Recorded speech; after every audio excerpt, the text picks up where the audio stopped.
es hora de analizar lo que está ocurriendo dentro de Perú Libre, el futuro partido de gobierno. Todos sabemos que hay una serie de cuestionamientos contra Vladimir Cerrón, el líder de este partido, y aparentemente dentro de Perú Libre también hay una pugna entre un grupo que se llamaría los cerronistas y un grupo que sería los aliados. Inclusive hemos escuchado a Verónica Mendoza señalar en diversos medios de comunicación que lo ideal sería que Vladimir Cerrón se mantenga alejado del gobierno de Pedro Castillo. Y en medio de todo eso, ¿qué es lo que hace la defensa del señor Cerrón? Presentar un habeas corpus al Tribunal Constitucional para que eventualmente, si este es aprobado en alguna situación hipotética, él pueda llegar a un cargo público. Vamos a analizar al ahora partido de gobierno con Giovanna Peñaflor. Ella es presidenta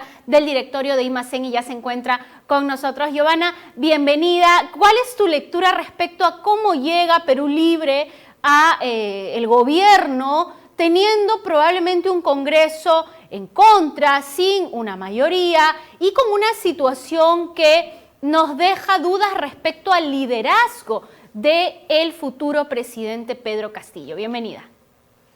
Muy buenos días, gracias por la invitación. Mira, la verdad es que la incertidumbre no ha culminado. Lamentablemente salimos de un periodo de obstruccionismo, ¿no? Donde la otra fuerza política que compitió en la segunda vuelta, lo que ha hecho es acortar los tiempos que debería el hoy presidente electo haber usado en el tema de la transferencia, que debería haberse usado para discutir más sus posiciones y para que la ciudadanía pudiera expresarse. Todo eso no existe, no va a existir ya. Y entonces llegamos a 28 de julio con más dudas que certezas, ¿no?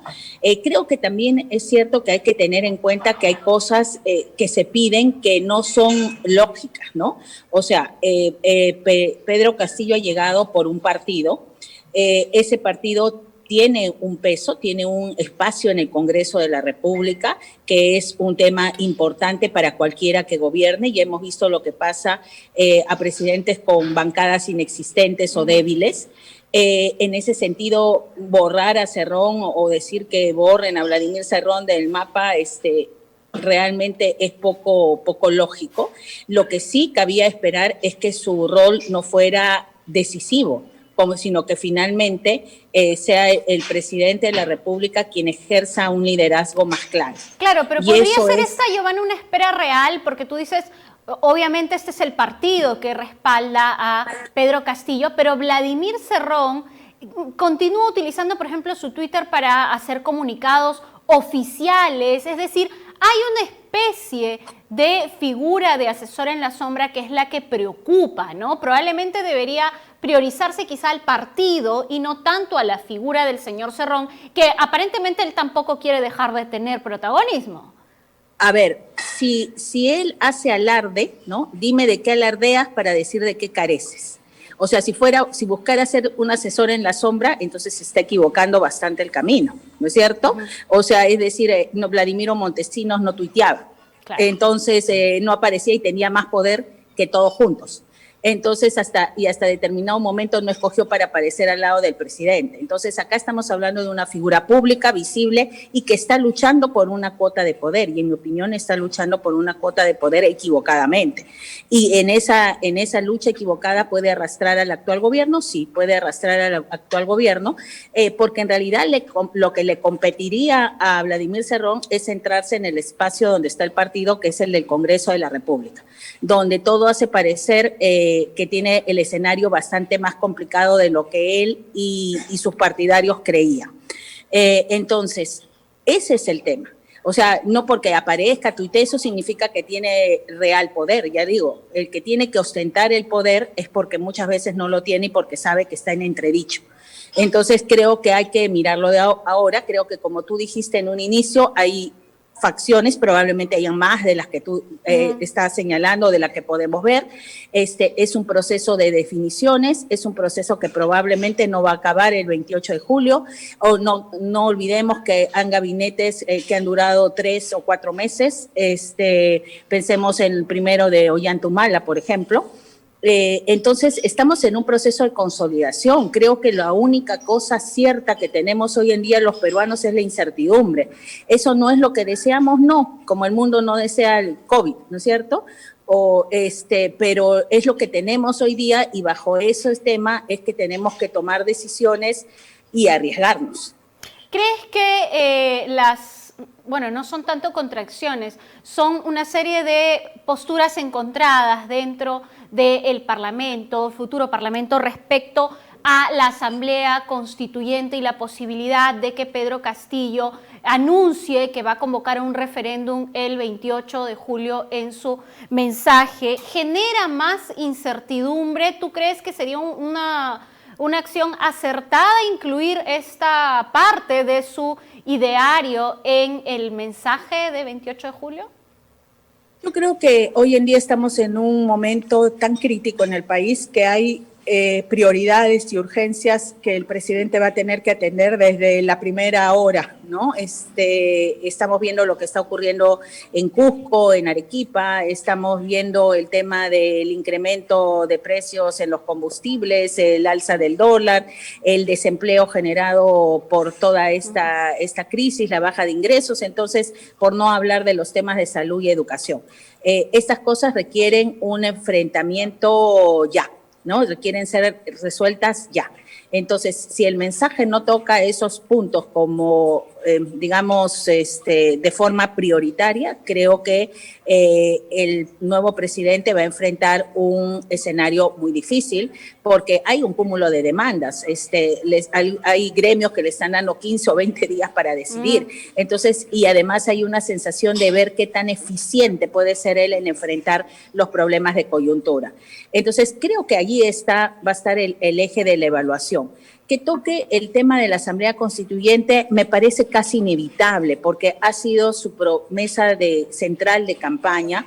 Recordemos los debates desde la primera vuelta y hay un temor a la ollantización, ¿no es cierto? Hay un temor a ser visto como un nuevo Ollanta-Humala. Claro. Y eso puede de alguna manera jugar a favor de que se toque el tema. El problema está en la gradualidad. No es lo mismo agarrar y decir que se va a tocar el tema, no sé, con un referéndum que empiece el próximo año, con las próximas elecciones, al mismo tiempo que las próximas elecciones regionales y subnacionales, que decir que empieza ya el proceso, ¿no es cierto? Creo que hay un tema de gradualidad, que es allí donde debe moverse el mandatario y que es allí donde puede generar un espacio para ir expresando sus puntos de vista. Creo que pensar que existe un momento constituyente actual y que eso tiene que ser lo prioritario sería un error.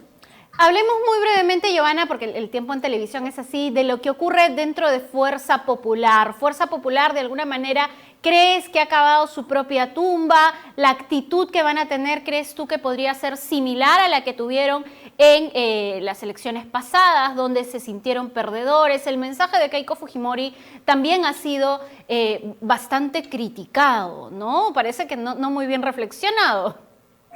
Bueno, yo creo que Fuerza Popular ahora pasa a tener que luchar por la dirección de la oposición.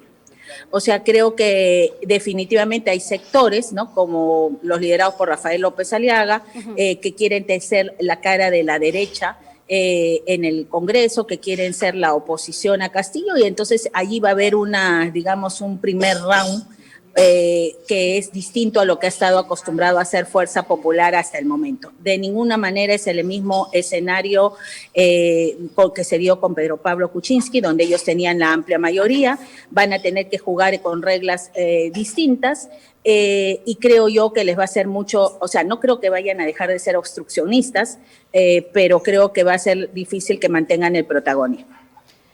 Bueno, importantísimo estar pendientes, Giovanna, por el mismo tema que tú mencionas, ¿no? La incertidumbre, que es lo único seguro que tenemos los peruanos, y además también en función a que hay muchos temas vitales que tiene que abordar el próximo gobierno, además de la crisis política que venimos arrastrando. Muchísimas gracias a Giovanna Peñaflor por estar con nosotros esta mañana. Hacemos una breve pausa en el programa, pero usted no se puede mover, tenemos mucho más al regresar. Esto es Ya es hora.